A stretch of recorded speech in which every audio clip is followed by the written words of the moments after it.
Trade tensions are at an all-time high at this hour. China has not ruled out using a certain weapon it has. It is America's biggest foreign creditor, and they could use it as leverage in the fight over trade. Treasury Secretary Steven Mnuchin says he is not too concerned about that, but our next guest might feel differently. Pete Ricketts is the governor of the state of Nebraska, live from Lincoln in a Fox Business exclusive. Governor, your state is crucial when it comes to trade. How closely is your state, which does what, billions in trade with Asia, including China, watching these talks?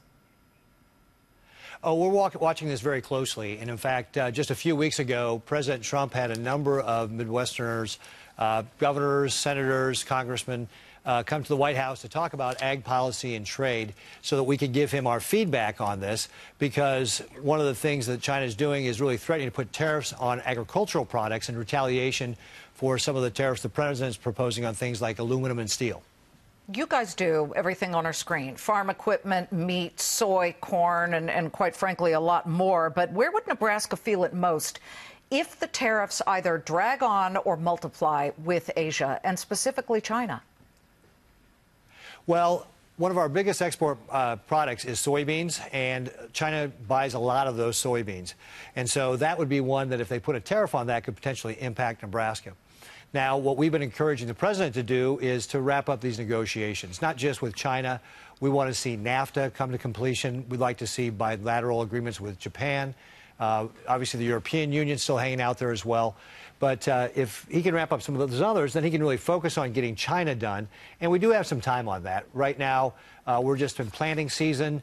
Right now, China's buying their beans from South America. So we've got some time here for the president to really get this all wrapped up. Well, the good news is they have to eat. And so they definitely need what Nebraska has to sell. But let me shift the focus a little bit to Japan.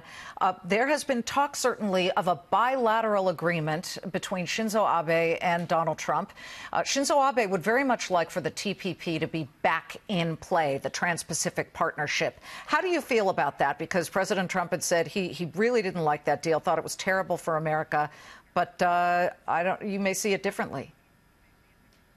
Well, in fact, before President Trump got elected, this was the first conversation I had with him was about TPP and how it would have benefited Nebraska. We export a lot of beef and pork to Japan, and so we wanted to see TPP because it would have helped reduce the tariffs specifically on things like Nebraska beef. Would have taken it down from about 38.5% to down about 9%. And the president's response back, his candidate at the time, said, well, wouldn't you want that tariff to be zero? So I think that gives you an insight into this. So what we've said is, okay, we really just want to get those tariffs down. So if you could accelerate the bilateral agreement, that's really what we have an interest in. And so we actually last year saw our exports of beef to Japan go up 20% despite the high tariffs. So we know there's a demand there. We could really take advantage of that market with that demand if we can get these tariffs down.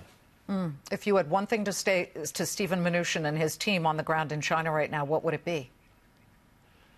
Well, it would be let's find the ground here to be able to come to an agreement, because I think that everybody benefits from trade.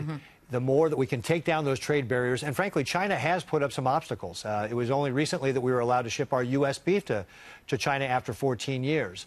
And right now, actually, over half the beef going to China is coming from Nebraska. Oh, so wow. we want to see more of those barriers come down. Yeah, so they've still got a lot of restrictions, so we'd like to see more of those barriers come down. We think there's still opportunities. They've got time, but not a lot of time. We want to see a trade deal with China get finished. Well, forget about exports. How about imports? You guys are going to have 42,000 people imported this weekend to Nebraska for the Berkshire Hathaway annual shareholder meeting. It's going to be a big one. Sources are telling us it has broken ticket sale records. Yeah, that's absolutely right. It's obviously a great opportunity for us to be able to show off our state of Nebraska when all the folks come in to listen to, Charlie Munger and Warren Buffett talk about their investment strategies. So we always welcome the folks. I spend a fair amount of my time when we're doing these things talking to different investor groups. In fact, I'll be meeting with investor groups from China and from Japan. Did the same thing last year to really talk about the opportunities here in our state to be able to get into the U.S. marketplace. So again, all the more reason why that trade agreement with China and getting one with Japan is going to be important. Well, we'll give our viewers a front row seat on all of that. Governor Ricketts, thank you very much for joining us.